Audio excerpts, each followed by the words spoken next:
Hello Europe and welcome back to Chef's Choice. We've got another busy weekend ahead of us. Fortunately, Germany selected their song for Israel already yesterday, but there will be once again a load of 4 songs waiting for me tomorrow morning, so if you're interested in hearing my thoughts about Lithuania, Denmark, Ukraine and Hungary, please subscribe so you don't miss them tomorrow. Now back to Germany. Besides that, there were almost as many interval acts as there were candidates, and Barbara's hair extensions that were 2 shades brighter than the rest of her hair. It was a good show. For me it was quite a roller coaster. I didn't listen to the songs before, so I went in with fresh ears and eyes, and I think that sisters who won the show have benefited from performing last in the running order. Because if I wouldn't have paid attention to the recap of the songs, I would have voted for sisters as well. Eliot, who came second in the running order, fell flat without comparison, but during the recap it was clear to me that she would have been the better choice. There were a lot of things wrong with her performance, but that could have been fixed, and then it could have been quite successful in my opinion. But there's no use in talking about who didn't win. I will talk about the winner in more detail in a minute, but first a quick side note. Completely irrelevant to the topic at hand, and I really don't mean this in a shady way, but don't you think it's strange to see members of wee blogs in so many juries? I truly respect all the work they do on their blog. They're one of the go-to information sources about Eurovision, but isn't that exactly why they maybe shouldn't be in the juries? Because I realized last year when I was in the panel for Switzerland that selected the songs for the national selection, that once you were part of the story, you're immediately biased and you don't see or hear the songs the same way anymore. And being such strong influencers in this field, I don't think they should allow themselves to be biased.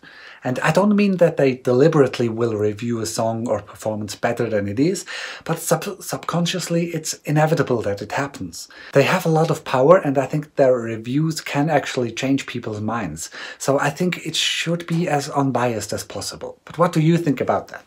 Now, finally, back to Germany and sisters with sister. What's good? As I said, I wouldn't have voted for it in the end, but it was for a quick moment my favorite performance before the recap happened. I think there is potential in the song and performance. I like the overall concept of the spinning platform, even though of course it's not something completely new. So far, the full potential isn't used to the full capacity though. They can surely sing well, although Laura is clearly the better voice of the two. The song itself has really great moments, but also moments that fall flat. So what is bad?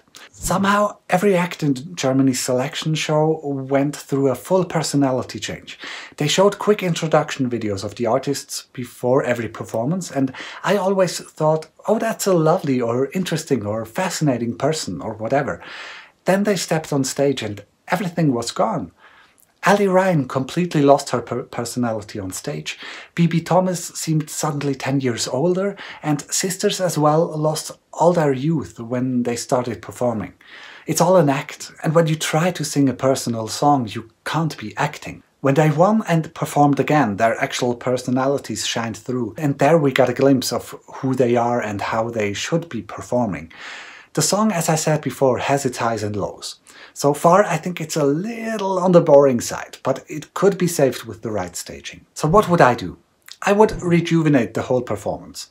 Give it some space for the energy that the two clearly showed after winning to come out. Of course, in a more controlled way than yesterday, but so far it just feels way too stiff and dark and heavy and serious. I know that's part of the song, but it still could use a bit of lightening up and letting loose. I think the spinning platform is nice in general, but the performance shouldn't rely only on that. And they need to make sure they're getting enough strong camera shots of them facing the camera. And don't wear black when everything else is black as well. Overall, is it a top or a flop? I think it's a solid middle field for Germany. I do think it has the potential to get into the top 10, but never as high as Michael Schulte. But it has also the potential of going as low as 20th place. It surely won't be ending up on the last place, that's for sure, but I think I would plan for a place somewhere between 10 and 20 so far. But what do you think? Are you happy with Germany's choice? Tell me in the comments below. For now, thank you so much for watching and I see you tomorrow. Don't forget to subscribe. Bye!